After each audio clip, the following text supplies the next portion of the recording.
Assalamualaikum warahmatullahi wabarakatuh. Adik-adik peserta mata kuliah kajian ketahanan nasional, mahasiswa Departemen Ilmu Pemerintahan Fisik Unhas. Saya mewakili tim mata kuliah, koordinator mata kuliah Bapak Dr. Haji Suhardiman Syamsu, SOS MSI, koordinator kelas Bapak Dr. Andi Lukman Irwan, SIP MSI, dan tim mata kuliah Bapak Reski Andi Gaukadir, SIP MIP. Sebagai yang diamanahkan menyampaikan kontrak pembelajaran kita di pekan pertama ini, perlu saya sampaikan kepada adik-adik sekalian bahwa Anda ini bukan lagi mahasiswa baru, tentu sudah sering kali mengikuti perkuliahan pertama dari mata kuliah yang Anda program, bahwa yang utama kita sampaikan di perkuliahan pertama itu adalah kontrak pembelajaran yang secara garis besar tentu menjelaskan rencana pembelajaran semester atau yang biasa disebut dengan RPS mata kuliah. Di mana tentu di dalamnya ada 3 hal utama. Pertama adalah materi pembelajaran kita, ruang lingkupnya. Kemudian yang kedua, metodenya bagaimana. Lalu kemudian sistem penilaiannya seperti apa. Adapun aturan internal kelas itu akan disepakati tentu dengan dosen kelasnya masing-masing. Kalau kita lihat rencana perkuliahan kita selama 1 semester ini, adik-adik bisa lihat sebenarnya ini juga ada di menu alur pembelajaran sekolah. Kalau adik-adik sudah pernah masuk di sekolah, bahwa hari ini kita kontrak pembelajaran, kemudian tentu adik-adik harus mengakses sekolah, mendaftar sebagai peserta, masuk di menu grup. Tentu grup yang sudah disepakati karena kelas ini idealnya kita bagi 6 kelompok, karena ada 6 tema terkait dengan kajian hubungan bidang-bidang kehidupan berbangsa dan bernegara dengan TANAS. Kemudian Anda lihat menu tugas, di sana ada menu tugas yang tentu di awal adik-adik kita mau tahu seperti apa sih pemahaman Anda atau pandangan Anda tentang pentingnya ini ketahanan nasional. Sama juga dalam kondisi pandemi ini, kalau kita punya imun rendah, tentu virus bisa masuk dengan mudah. Kira-kira itu gambaran sederhananya secara aktual sekarang ini. Di saat kemudian kita punya imun kuat, insya Allah ya kita bisa melawan berbagai virus penyakit yang akan menyerang tubuh kita. Itu ibaratnya imun dengan tubuh, kita bicara ketahanan nasional dengan sebuah negara bangsa. Di pekan kedua dan seterusnya itu tertera di jadwal ini bahwa pekan kedua sampai pekan ketujuh itu metodenya interaktif. Tentu dosen menjelaskan, mahasiswa juga harus menyampaikan hasil belajar mandirinya, berikut tugas terstrukturnya.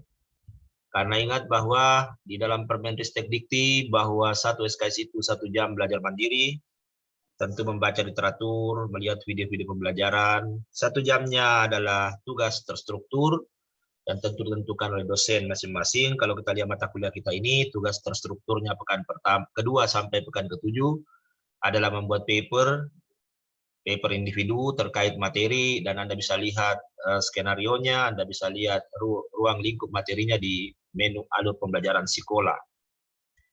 Kemudian tentu di mana diakses, Anda bisa mengupload tugas di menu tugas, kemudian Anda juga bisa mengetik intisarinya di menu forum, supaya ada konklusi yang jelas di situ terkait materi Anda.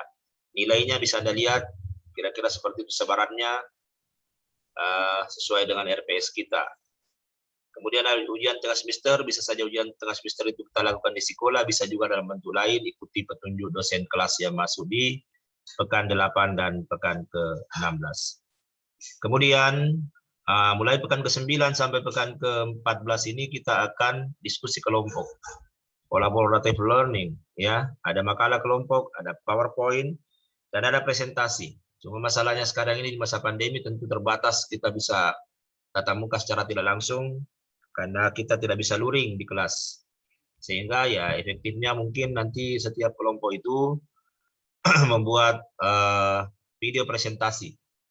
Nanti kemudian dikumpulkan teknisnya, nanti lihat di menu tugas sekolah. Anda masuk di menu forum, nanti di situ Anda berdiskusi. Tapi sekali lagi, ikuti petunjuk dosen kelas yang masuk di kelas tersebut.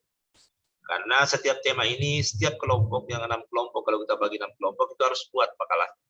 Karena setiap mahasiswa harus tahu tema itu. Persoalan bahwa siapa yang tampil mempresentasi nanti itu tentu ditentukan oleh dosen yang mengajar di kelas tersebut. Bisa 1, bisa 2, tergantung ketersediaan waktu kita. Kemudian di pekan ke-15 ada yang berbeda, walaupun itu juga adalah tugas kelompok. Karena di pekan ke-8 itu seharusnya ini bisa kita jalan-jalan untuk melihat bagaimana Lembaga Ketahanan Nasional atau bagaimana Dinas atau Badan Kesatuan Bangsa Politik, ya, Kesbampol, ya, supaya kemudian kita bisa melihat bagaimana sih kondisi ketahanan nasional kita saat ini. Tapi kalau itu tidak memungkinkan, maka adik-adiklah yang kemudian menganalisis itu tentang seperti apa kondisi ketahanan nasional kita. Kira-kira ini gambaran materi, gambaran metode, dan indikator-indikator penilaiannya nanti kita lihat di menu alur pembelajaran sekolah. Nah, kemudian kita kembali ke kontra pembelajaran kita, bahwa di pekan kedua itu kita akan bicara tentang geopolitik dan geostrategi. Ini harus kita bahas lebih awal sebagai dasar, ya. Walaupun mungkin ini sudah dipelajari di mata kuliah pendidikan kewarganegaraan, tapi kita mau pertegas lagi di materi kita, bahwa kalau kita bicara geopolitik, sebenarnya geopolitiknya Indonesia itu adalah wawasan Nusantara. Sementara setelah kemudian geopolitik itu tegas dan jelas, maka dilaksanakanlah dalam bentuk geostrategi. Jadi geostrategi itu adalah pelaksanaan dari geopolitik Indonesia. Itu yang kita bahas di pekan kedua perkuliahan kita. Nah, kalau kita bicara geopolitik, singkatnya ya, bahwa kalau kita bicara geopolitik itu awalnya sebagai ilmu politik. Namun kemudian dia berkembang menjadi pengetahuan tentang sesuatu yang berhubungan dengan konstelasi ciri khas negara, berupa bentuk, luas, letak, iklim, dan sumber daya alamnya. Jadi geopolitik ini teorinya berkembang menjadi konsepsi wawasan nasional. Jadi geopolitik itu sebenarnya adalah wawasan nasional sebuah bangsa terhadap diri dan lingkungannya. Nah, Indonesia tentu geopolitiknya adalah wawasan Nusantara, di mana tentu cara pandang bangsa itu, sikap bangsa itu, bangsa Indonesia dalam hal ini tentang dirinya yang bhinneka. Kita ini negara yang majemuk, plural, ya, serta lingkungannya yang berwujud negara kepulauan. Jadi kita ini negara kepulauan berciri Nusantara. Tentu dasarnya adalah Pancasila sebagai landasan ideal dan Undang-Undang Dasar 1945 sebagai landasan konstitusional. Kemudian geostrategi itu adalah pelaksanaan dari geopolitik dalam negara. Ya, kalau bicara geostrategi berarti kita bicara tentang cara, metode, ya. Nah, di sini dikatakan bahwa geostrategi itu adalah strategi di dalam memanfaatkan konstelasi geografi negara Indonesia. Tadi sudah ada negara kepulauan berciri Nusantara, majemuk penduduknya, untuk menentukan kebijakan, sasaran, dan sarana-sarana untuk mencapai tujuan nasional. Jadi ya tentu negara-negara ini ada yang negara pulau, ada negara daratan, ada negara kepulauan seperti kita, dan tentu berbeda dia punya strategi karena kondisi geografinya berbeda. Kira-kira begitu gambaran awalnya. Kemudian selanjutnya adalah pekan ketiga kita bicara tentang ketahanan nasional sebagai perwujudan geostrategi Indonesia. Nah, ini ada alur pikirnya dari awal, ya, bahwa geopolitik adalah pandangan nasional sebuah negara bangsa yang di Indonesia disebut wawasan Nusantara. Lalu kemudian pelaksanaan geopolitik itulah geostrategi. Perwujudan geostrategi di Indonesia itu adalah ketahanan nasional. Nah, itu yang kita bahas di pekan ketiga menjadi awal dari pembahasan mata kuliah kita ini. Nah, nanti kita akan bahas tentang banyak hal di sini, pengertiannya, asasnya, sifatnya, pendekatannya, kedudukan, fungsi, model, dan jenjangnya. Nah, kalau kita bicara ketahanan nasional, sebenarnya bisa dilihat sebagai sebuah konsepsi, sebagai sebuah kondisi, bisa juga sebagai sebuah metode. Nah, tapi kalau kita lihat ini menurut rumusan Lemhanas, bahwa ketahanan nasional itu sebuah kondisi yang dinamik. Dinamik berarti tidak statis, dia bisa berubah, bisa rendah, bisa sedang, bisa tinggi gitu. Atau dalam bahasa Tannasnya itu dia bisa dalam kondisi rawan, bisa juga dalam kondisi yang kuat gitu. Nah, kondisi dinamik itu tentu meliputi segenap aspek kehidupan nasional yang terintegrasi, sama dengan tubuh kita. Ada aspek banadianya, ada aspek rohanianya gitu, dan itu bisa saling ini. Kalau kita sakit tentu akan nampak dari fisik kita bahwa kita sakit. Kalau kita lagi sehat, ekonomi lagi mapan, nah tentu ada penampakan yang berbeda juga. Nah, berisi keuletan dan ketangguhan yang mengandung kemampuan mengembangkan kekuatan nasional. Jadi ada keuletan dan ketangguhan di dalam menghadapi segala tantangan, ancaman, hambatan, dan gangguan. Jadi ini ATHG ini selalu ada, bukan hanya dalam konteks negara bangsa, dalam konteks individu juga begitu. Ada tantangan, ancaman, dan hambatan serta gangguan yang dihadapi. Nah, bagaimana kemudian bisa mengatasi ini? Tentu itu tadi butuh keuletan dan ketangguhan, butuh kemampuan, kekuatan, sehingga kemudian bisa menjaga identitas, integritas, vitalitas, dan kelangsungan hidup bangsa, serta pencapaian tujuan nasional. Nah, ini juga kadang disebut sebagai landasan konsepsional, karena di Indonesia ini ada banyak landasan. Landasan idilnya Pancasila, landasan konstitusionalnya Undang-Undang Dasar 1945, kemudian landasan visionalnya wawasan Nusantara, dan ini tandas itu landasan konsepsional dalam paradigma pembangunan nasional. Nanti kita bahas tersendiri di pekan pekan ketiga maksud saya. Kemudian selanjutnya pekan keempat, 5, 6, 7. Nah, kalau kemudian kita bicara model ketahanan nasional Indonesia, modelnya kita disebut dengan model Asta Gatra, Asta 8 Gatra, di mana di dalamnya tentu terbagi dua, ada yang disebut dengan Trigatra, ada Pancagatra. Itulah yang kita mau bahas, seperti apa perwujudannya, apa kekuatannya, kelemahannya, apa peluang yang bisa didapatkan untuk bisa mencapai tujuan nasional. Sehingga kita mesti SWOT itu. Nah, tentu kalau kita bicara model itu, ya 4K itu harus lebih kuat daripada ATHG. Kenapa misalnya sebuah rumah tangga ada perceraian? Karena kemudian 4K-nya lebih rendah daripada ATHG-nya. Kenapa sebuah negara gagal, terpecah-pecah menjadi negara-negara baru, seperti Yugoslavia, Soviet, itu karena apa? Karena 4K-nya lebih rendah daripada ATHG-nya. Nah, itulah yang kita mau lihat. Sehingga kita mesti SWOT ya, kekuatannya, kelemahannya, peluang, dan ancaman. Saya pikir adik-adik sudah belajar banyak mata kuliah yang bisa melihat ini lebih jauh, menganalisis lebih jauh ya. Bagaimana menciptakan strategi, menggunakan kekuatan untuk memanfaatkan peluang. Bagaimana menciptakan strategi, meminimalkan kelemahan untuk mendapatkan peluang. Nah, sebagai contoh saja kita berada di posisi silang dunia, di situ ada ada peluang, tapi di sisi lain juga ada ancaman. Kita punya kekuatan sebagai negara bangsa, tapi kita juga punya kelemahan. Nah, itulah kemudian yang mau dianalisis agar kemudian kita bisa mencapai tujuan nasional bangsa kita.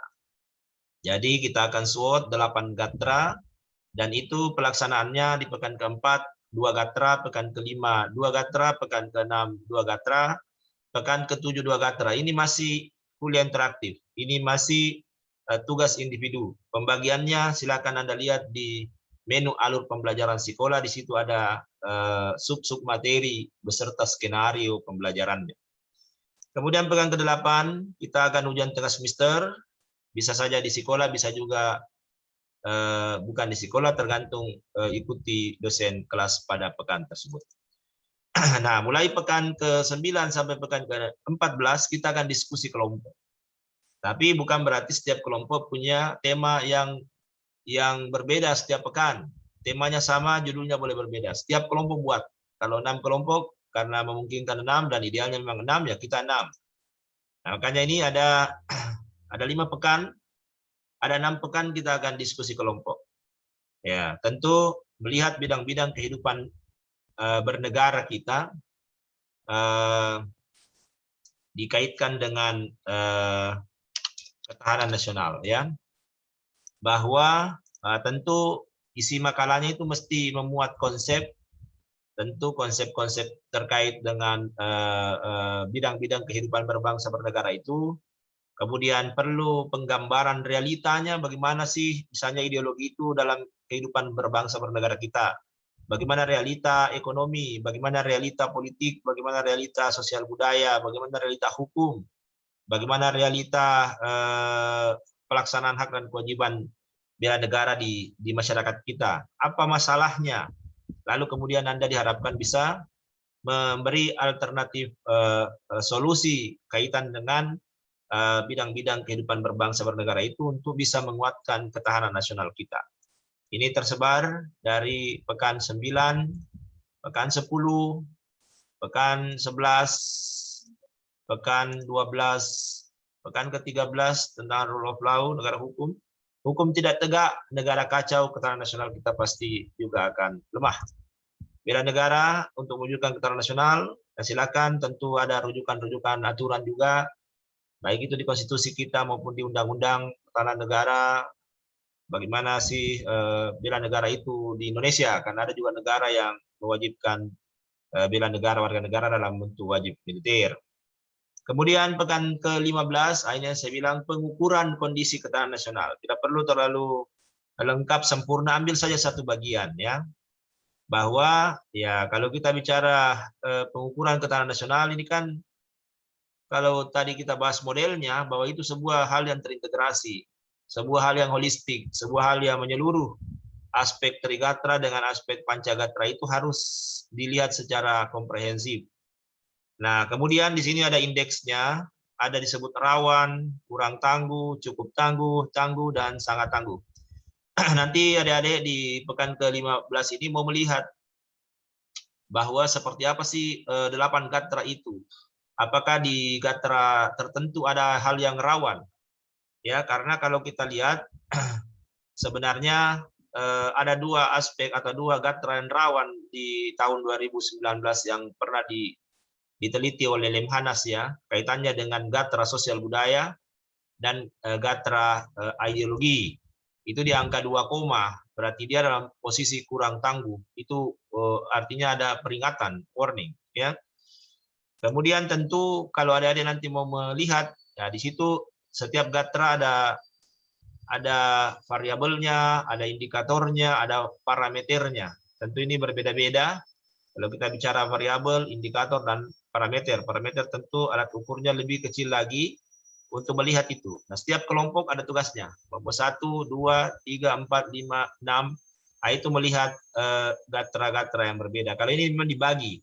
Kalau tadi tema dibagi, judul boleh berbeda. Kalau ini langsung kita bagi gatranya pada setiap kelompok. Dari tugas kelompok. Yang terakhir adalah ujian akhir semester. Nah, bisa di sekolah, bisa juga dalam bentuk lain, ikuti dosen yang menyampaikan pada pekan tersebut. Nah, sedikit gambaran mengenai sekolah kita, bahwa sebenarnya ada menu grup, ada menu alur pembelajaran. Ini di alur pembelajaran, adik-adik bisa lihat ada beberapa file di situ. Jadwal yang saya tadi share ada di sini. Skenarionya juga ada, kemudian kontrak belajarnya ada, ya.